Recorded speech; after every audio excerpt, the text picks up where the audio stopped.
Hey, how you doing? All right, Paul. Hey, you know what? I got a story for you, man. Yeah? You know what? I was 22 years old.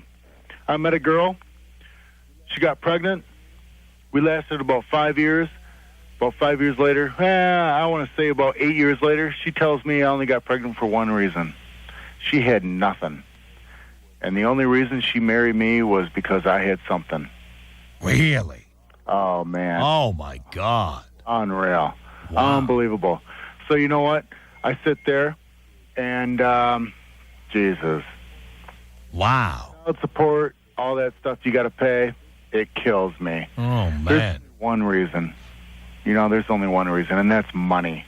Yeah. It's money, and that's all it is. So she married you until you knocked her up and she had the baby and then she bolted? No, you know what? I knocked her up, and I told her, I said, I don't really know if we should have this kid. And she said, no, I'm going to have it. And I tried to do everything that was right, And a few years later, down the road, didn't work out, and then she ends up telling me.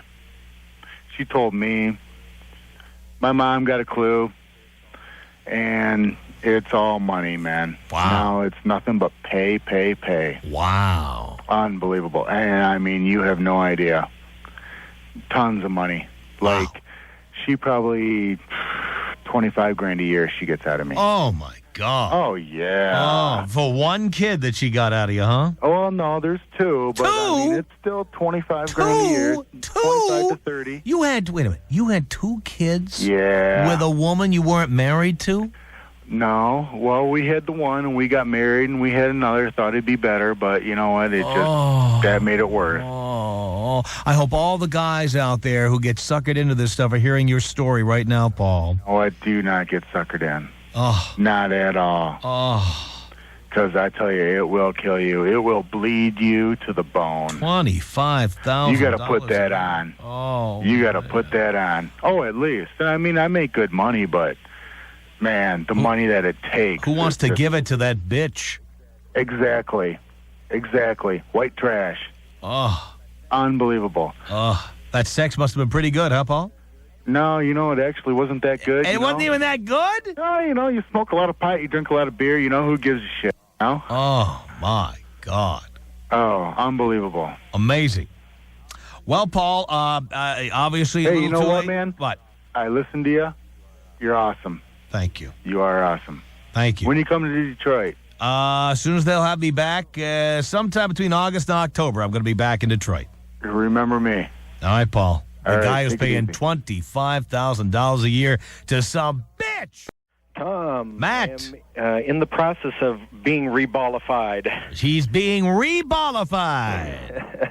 I wish I'd listened to you 2 years ago. Oh, man. Here's my saga. My buddy's sister dropped in supposedly out of the blue. We talked about, she kind of definitely threw herself at me. I talked about the birth control. She said she was on the pill. I talked about what if that fails. She said she was willing to have an abortion. We had sex. 3 months later, I get a call. She tells me she's pregnant. Mm-hmm. I say, well, how did that happen? She tells me, I said, well, you said you were on the pill. She tells me I lied. Oh, wow. I tell her, well, let's go get an abortion. Mm-hmm. She tells me, I can't. I've seen the child on the monitor. Uh-huh. And I say, well, so I told you I don't ever want to be a father, and so are you going to come after me for money? She tells me she will never do that. Oh, yeah, but she's been so reliable in the past, you know where that's going. You know it. Within 10 days of the child being born, she has filled out papers with, ironically named, the Department of Justice. And through that whole process, I've told people in the Department of Justice my story, and they don't doubt it, but tell me that pretty much I'm screwed here. Yeah, well, you are. And because it's the only legal fraud in America. Whatever happened to truth and justice? Well, again, this is, we protect the little ladies so they can have options to do whatever they want. She's admitted that she lied. Yeah, I know. But again, we protect the little delicate flowers, and they have the right to do whatever they please vices, which includes committing fraud. I've even said that I'd be secondary parent if she merely wrote the truth down on a piece of paper so that my family would have no questions there. Uh-huh. She won't do that. Yeah. And, of course, a lesson to be learned here, you did not wear a condom on the belief that she was on the pill. And to everybody, every man out there, never believe the woman. Wear a condom. Get a vasectomy. I'm going in for mine. Mm-hmm. This won't ever happen again. Do you have any numbers that you could give me, any men's rights groups that I could connect up with in the Portland area, anywhere, even national at this point? I'll tell you what, Matt, we have a lot of those groups that listen to us. If you hang on, we'll get your number. That would be great. And then I guarantee there's a bunch of them in Portland, I can tell you right now. Somewhere along the way, somebody has to stand up for men's rights now, because this should be, in any other, as you said, in any other business situation, this would be fraud. This would be misrepresentation. This would be extortion. That's right. And unfortunately, it happened.